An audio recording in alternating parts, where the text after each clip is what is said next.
138 kilometre दीर्घ ये रेलपथ पाई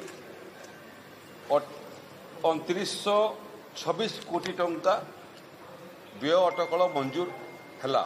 एथिरे मोटामोटी जो लाभ हम से मूल विषय है जे पदमपुर सब डिविजन लोके मूलतः पश्चिम ओडिशा रे एवं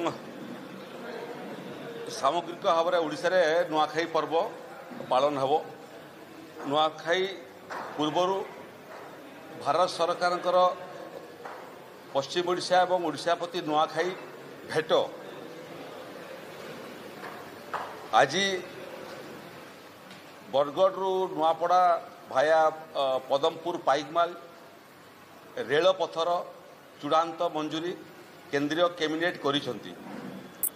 138 किलोमीटर दीर्घ ये रेलपथ पाई 2926 कोटी टंका व्यय अटकल मंजूर है। एथिरे दुईटा रेलवे स्टेशन जोटा वर्तमान अच्छी बरगढ़ रोड एवं नुआपड़ा एवं तार बाहर आहरी 11टा रेलवे स्टेशन हम। तार सहित सहित